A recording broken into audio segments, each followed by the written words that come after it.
Olá. A importância de o Brasil manter boas relações com os Estados Unidos é inquestionável. Mas, para além do fato de que cordialidade é sempre uma boa política, quais as vantagens para o Brasil da proximidade entre os dois países? E o que muda, sobretudo em aspectos econômicos, com a posse do presidente eleito Joe Biden? Nesta agenda econômica, eu converso com o embaixador Rubens Barbosa, que ao longo de sua vida como diplomata foi embaixador brasileiro nos países considerados centrais no mundo e em especial nos Estados Unidos. Embaixador, muito obrigada pela sua presença, muito bem-vindo ao Agenda Econômica. Obrigado pelo convite. Embaixador, a sua experiência ela também é inquestionável e o senhor foi embaixador nos Estados Unidos, o senhor foi embaixador em Londres, o senhor tem até histórias bastante importantes, o senhor foi pioneiro nas relações entre Brasil e China. Eu gostaria de começar com o que a gente pode esperar, que o senhor nos falasse um pouquinho a partir da sua visão tão ampla do mundo, o que esperar, o que o Brasil deve esperar do governo Biden e é uma continuação do governo Obama, já que ele foi vice-presidente, ou a gente avança? Olha, eu acho que a eleição dos Estados Unidos trouxe, ou vai trazer, né, consequências muito importantes para o mundo inteiro, inclusive para o Brasil. Quer dizer, o Brasil, no governo Bolsonaro, decidiu se alinhar à política externa dos Estados Unidos. Agora, houve uma mudança substancial na política americana, tanto na política econômica quanto na política externa, política de comércio exterior. Como é que o Brasil vai se colocar diante disso? Quer dizer, o alinhamento automático vai continuar, mas as políticas americanas mudaram.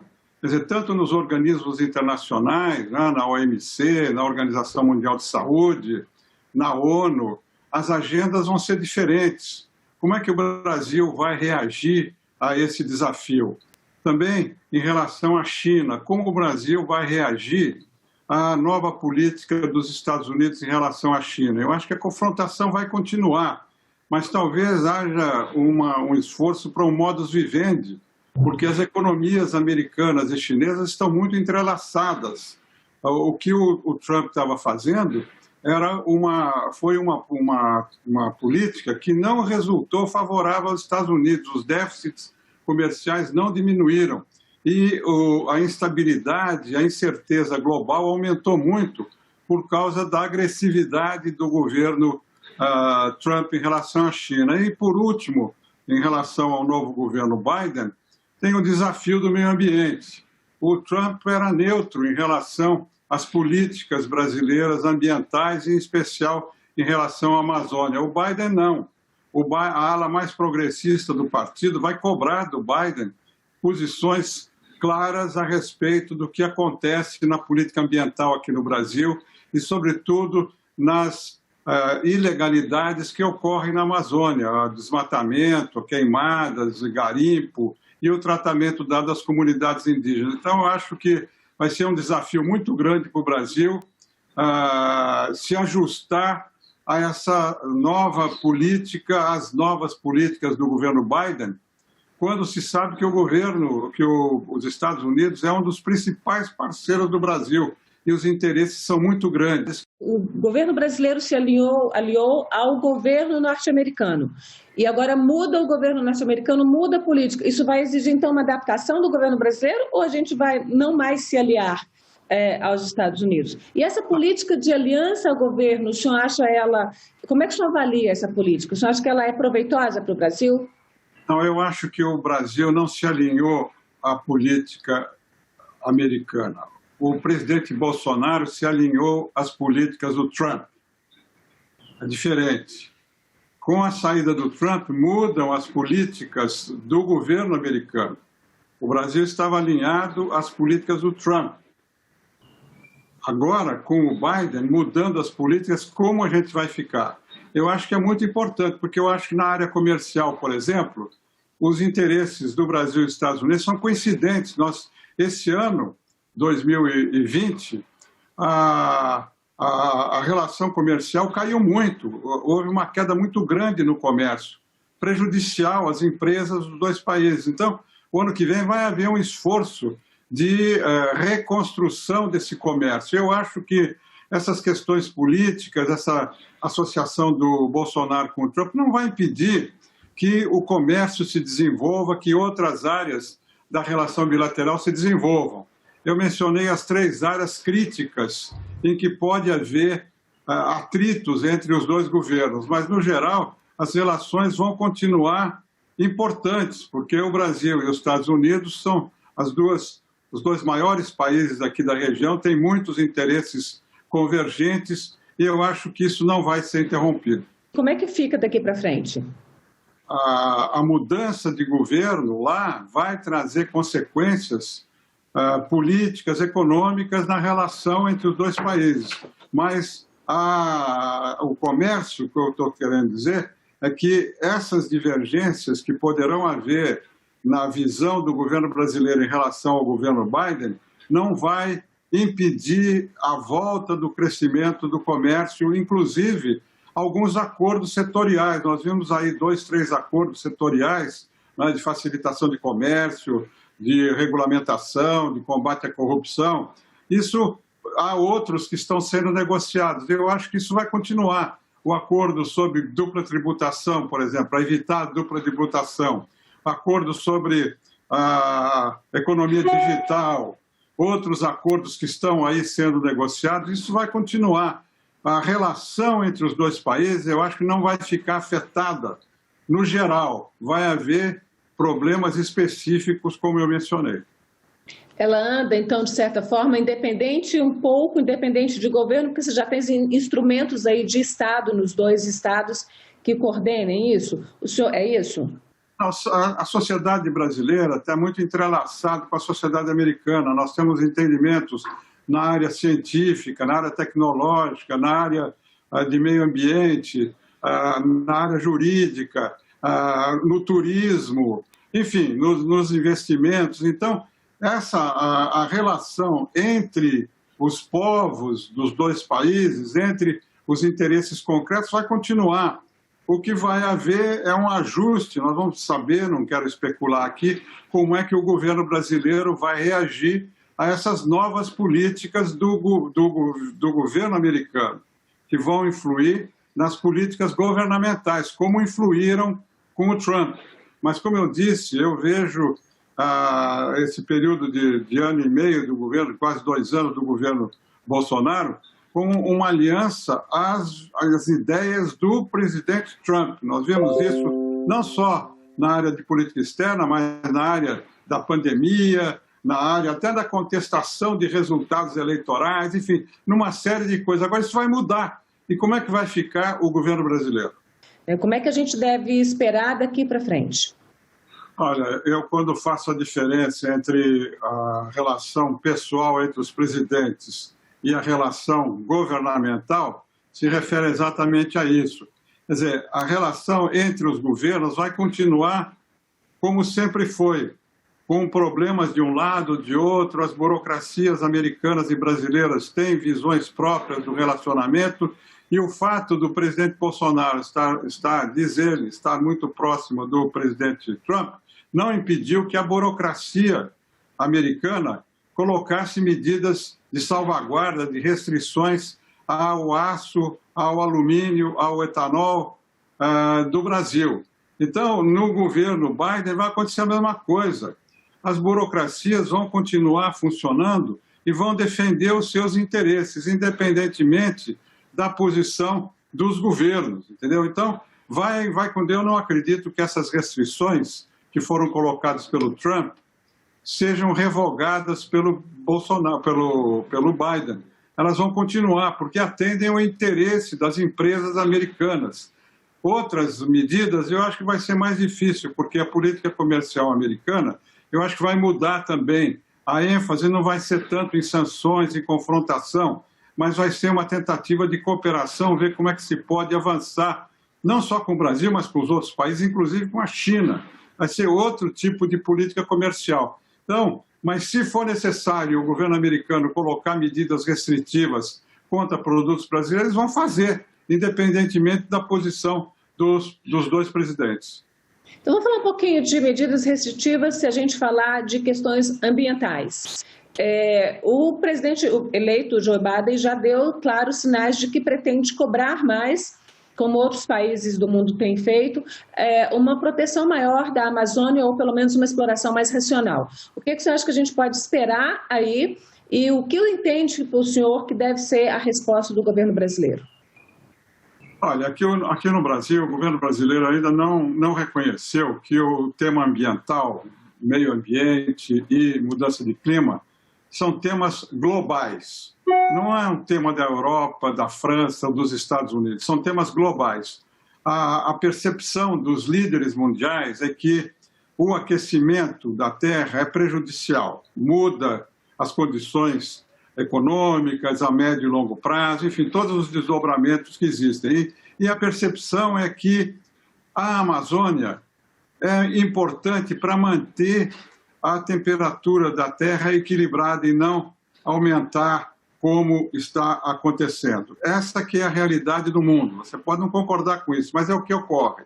Então, tanto na Europa quanto nos Estados Unidos, medidas estão sendo tomadas para que isso não ocorra, quer dizer, o aumento da temperatura da Terra não ocorra. E, para isso, a preservação da floresta amazônica e de outras florestas tropicais, da Indonésia, seja essa política seja de preservação e de reflorestamento dessas áreas enormes que têm uma influência muito grande na mudança de clima. Eu acho que, se o Brasil não ajustar a sua política em relação à Amazônia, como começa a ser feito com a criação do Conselho da Amazônia, algumas medidas que estão sendo tomadas para combater o ano que vem, porque esse ano aqui não deu resultado, mas combater os ilícitos que ocorrem na Amazônia, com desmatamento, com as queimadas, com o garimpo ilegal. Se o governo brasileiro não ajustar essas políticas, vai haver consequências econômicas e financeiras sobre o Brasil. Empréstimos vão ser mais difíceis para projetos de desenvolvimento aqui e produtos brasileiros vão sofrer consequências restritivas, boicotes e, inclusive, medidas para coibir a importação de produtos brasileiros. Nós estamos vendo isso na União Europeia, no Reino Unido agora. Estão sendo tomadas medidas legislativas para impedir que produtos brasileiros oriundos de áreas desmatadas na floresta amazônica não possam ser importados na Europa. Eu acho que vai acontecer a mesma coisa com os Estados Unidos. Então, para recuperar a credibilidade, para recuperar o protagonismo do Brasil nessas discussões ambientais, que hoje estão no centro da utopia global, estão no centro das preocupações globais, o Brasil vai ter que reajustar, reacondicionar as suas políticas em relação à Amazônia. Embaixador, em um encontro recente dos BRICS, meados de novembro, o presidente Bolsonaro falou de uma lista de países que importam madeira ilegal da Amazônia. O senhor acha que esse tipo de ação é importante o Brasil ter o controle de quem compra, mas também, além do controle de como ela é produzida aqui, o senhor acha que os países europeus, os próprios Estados Unidos, podem eles também ajudar a proteger mais, por exemplo, definindo ou coibindo essa compra de madeira ilegal da Amazônia, por exemplo? Essa declaração do presidente Bolsonaro vai fortalecer os grupos lá na Europa que querem medidas mais fortes de controle e de proibição da importação da madeira do Brasil. Do nosso lado, o presidente também, ao divulgar a lista de produtos, de países que importam esse produto brasileiro, deve divulgar também o nome das empresas que exportam e de onde é que vem essa madeira, porque isso é uma ilegalidade. Agora, recentemente, foi facilitada a exportação de madeira. Não há mais uma guia de exportação. Basta uma declaração interna aqui de legalidade, que a madeira é legal. Agora, a gente sabe como é frouxo esse controle, não há fiscalização. Então, nós temos aqui no Brasil de tomar medidas também, como a Europa vai tomar, de restrição da exportação, porque como é que você consegue guia de exportação para exportar madeira ilegal? Você tem aí máfias, você tem aí empresas que estão atuando junto com empresas ilegais para a exportação dessa madeira. Essa declaração do presidente foi importante, porque vai fortalecer aqueles que querem restringir na Europa a importação e vai forçar o governo brasileiro a divulgar aqui no Brasil quem exporta e de onde vem a madeira. Embaixador, o senhor falou em uma questão importante na economia, nos acordos Brasil e Estados Unidos, questões relativas à economia digital, que é hoje a grande economia do mundo, assim, a economia de ponta e uma economia muito, muito poderosa. A gente tem no Brasil acontecendo aí todos os estudos para a implantação da tecnologia de telecomunicações 5G, e a gente tinha ou tem ainda uma restrição do governo dos Estados Unidos a presença da empresa chinesa Huawei, e como é que fica? E tinha já um prático quase alinhamento do governo brasileiro a essa medida de proibição da presença da empresa chinesa. O senhor acha que isso, como é que o senhor se posiciona com relação a isso? É benéfico para o governo, para o Brasil, que o governo tenha de imediato uma restrição a um dos maiores produtores de tecnologia 5G no mundo? Olha, a decisão que o governo brasileiro vai tomar em relação a 5G, eu acho que é a decisão mais importante, mais estratégica do governo Bolsonaro. O 5G vai revolucionar a nossa vida, vai revolucionar a vida das empresas, vai acelerar a modernização. Ela se segue pelos desenvolvimentos da inteligência artificial, que é outro avanço tremendo que o Brasil não pode ficar fora também. Então, essa questão do 5G é crucial para o Brasil, para a recuperação do Brasil, da volta do crescimento, da indústria 4.0. Portanto, é uma decisão essencial. O governo brasileiro não vai decidir a respeito da 5G. O governo brasileiro, através da Anatel, vai fazer uma licitação que envolve as teles, as empresas brasileiras, a TIM, a Vivo, a NET e outras que podem concorrer para a implantação da 5G. Essas empresas é que vão contratar uma empresa para implantar o 5G. Pode ser com tecnologia europeia ou com tecnologia chinesa. Então, na minha visão, essa decisão tem que ser tomada de acordo com o interesse brasileiro, com o interesse comercial, com o interesse das empresas teles, com o interesse das empresas que vão se beneficiar disso, independentemente de considerações ideológicas ou de considerações geopolíticas. Essa decisão foi baseada, quer dizer, a tendência que, como você diz, até aqui está se mostrando de uma posição pró-americana, foi tomada por causa desse alinhamento do Trump com o Bolsonaro. Mudando o governo, muda essa percepção de que o presidente Bolsonaro tinha que atender a um pedido do presidente Trump. Eu acho que agora a mudança do governo nos Estados Unidos pode facilitar aqui no Brasil aqueles que acham, como eu, que a decisão tem que ser baseada exclusivamente no nosso interesse. Tanto comercial, quanto técnico, quanto de defesa, nós temos que colocar restrições para a proteção de dados, para a segurança interna nossa. Qualquer companhia que ganhe tem que cumprir esses compromissos de segurança de dados, de defesa dos nossos interesses, aqui, para evitar qualquer vazamento de dados. Agora, nós temos que pensar que essa confrontação entre os Estados Unidos e a China está aí pelas próximas décadas. É uma disputa pela hegemonia estratégica no século XXI. Começou com o comércio, agora vem com a tecnologia por causa da 5G, daqui a alguns anos vai passar para a área militar, mas sempre nós temos que decidir questões específicas, como essa do 5G, não para seguir um país ou outro país. Em alguns momentos, nós podemos aceitar a posição americana, em outros momentos, podemos aceitar a posição chinesa, mas sempre resguardando o nosso interesse. O interesse nacional deve vir acima de considerações ideológicas e de considerações geopolíticas. Senador, eu destaquei na abertura do programa que o senhor foi embaixador brasileiro em Washington, foi embaixador em Londres, quer dizer, em todos os países aí centrais, reconhecidos como centrais no sistema internacional, mas o senhor também foi um dos primeiros brasileiros a pisar em Pequim quando participou da missão diplomática precursora, encarregada de instalar a primeira embaixada brasileira em Pequim, ainda durante o governo militar, em 1975. Depois, o senhor também foi secretário executivo da Comércio do Brasil com os países do leste europeu, que na época era a União Soviética, e com os quais os Estados Unidos estavam em Guerra Fria.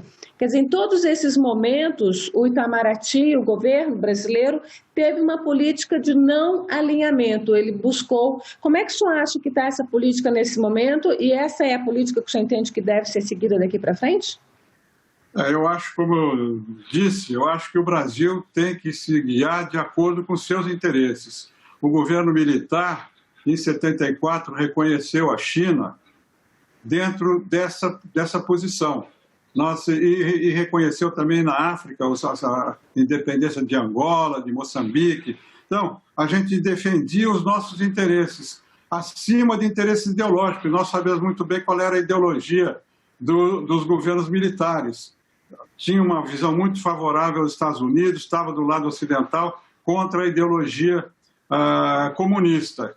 Hoje, essa questão desapareceu. Não temos mais uma guerra fria ideológica. Eu, quando fui secretário executivo da, então, chamada COLEST, né, da Comissão de Comércio com o Leste Europeu, também no governo militar, durante 6, 7 anos eu fui secretário dessa comissão, nós aumentamos muitíssimo o comércio com os países comunistas, os países socialistas da Europa Oriental. Era o interesse brasileiro que guiava as nossas ações. O Itamaraty, por nosso intermédio, facilitou as relações comerciais. Nós éramos críticos da posição política, ideológica, mas favorecíamos muito o comércio, os investimentos, inclusive a ida de empresas brasileiras negociar com empresas soviéticas. Então, não havia essa contaminação ideológica na área comercial. Isso eu acho que deve voltar e ser o nosso guia. Quer dizer, o Itamaraty tinha que facilitar essas relações comerciais entre o Brasil e os países com os quais nós não somos alinhados ideologicamente. Não tem nada que ver uma coisa com a outra. Nós temos que defender o interesse nacional acima de tudo. Como é que o senhor acha que deve ser, na prática, essa nova relação do Brasil com os Estados Unidos? Eu acho que tem que ser pragmática. Nós temos que procurar ampliar o comércio, ampliar as áreas de cooperação na área científica, tecnológica, mesmo na área de meio ambiente. Se vier alguma proposta dos Estados Unidos, temos que examinar. Eu acho que o Brasil, na América do Sul, tem um papel muito importante. Nós temos que ajudar a conduzir um processo de abertura na Venezuela, se possível junto com os Estados Unidos. Não temos que ter antagonismos como vai acontecer com os Estados Unidos e Cuba, por exemplo. Nós temos que procurar áreas de afinidades, procurar uma agenda construtiva com os Estados Unidos. Vai haver dificuldades, sobretudo por causa dessa questão do meio ambiente, mas eu acho que isso não deve contaminar a relação como um todo. Os Estados Unidos, como eu disse, junto com a China, são dois dos grandes parceiros econômicos comerciais do Brasil. E a afinidade entre os povos, né, entre o Brasil e os Estados Unidos é muito grande. Basta ver o turismo do Brasil nos Estados Unidos, todo o entrosamento. 1.400.000 brasileiros vivem nos Estados Unidos. Nós temos muitos interesses a preservar. Então, a relação nossa com os Estados Unidos é muito densa, muito complexa. Agora, tem que partir de nós, porque o Brasil e a América do Sul não são prioridades dentro do contexto da política externa americana. Se você fizer uma lista de 10 prioridades da política externa americana, sobretudo agora, com o novo governo Biden, em que as prioridades vão mudar, em que eles vão ter que reconstruir as alianças com a Europa, refazer o acordo com o Irã, a primeira prioridade deles será a relação com a China, como vai ser tratado isso, como é que fica essa questão ambiental, como é que fica a questão dos imigrantes. Enfim, eles têm muitas prioridades lá com essa mudança de governo. A América do Sul não é uma prioridade, mesmo a Venezuela, ela não é uma ameaça à segurança nacional americana. Então, não vai ser tratado de maneira prioritária. E o Brasil está nesse bolo da América do Sul. Na América Latina, o México e a América Central, por causa da imigração, vão ter alguma prioridade dentro da política americana, política externa americana. Então, cabe ao Brasil se recolocar, procurar áreas de convergência, ampliar as áreas de contato, as áreas em que os dois países ganhem. Nós temos que ter uma política muito pragmática, muito objetiva em relação aos Estados Unidos, em relação à Europa, em relação à China, em relação a todos os países. Eu acho que essa mudança nos Estados Unidos pode influir na questão da prioridade ideológica que hoje a política externa tem. Porque também na área de organismos multilaterais vai mudar a posição americana, vai mudar a agenda americana. E, de novo, se coloca essa questão do alinhamento. Como é que vai ficar o Brasil nos organismos internacionais sem a liderança americana? Embaixador, agradeço a sua presença aqui no Agenda Econômica. Muito obrigado. E agradeço também a você, telespectador, que nos acompanhou até aqui. Este programa já está no site da TV Senado, senado.leg.br/TV, e no canal no YouTube, youtube.com/TV Senado, e em todas as nossas redes sociais. Obrigada e até o próximo Agenda.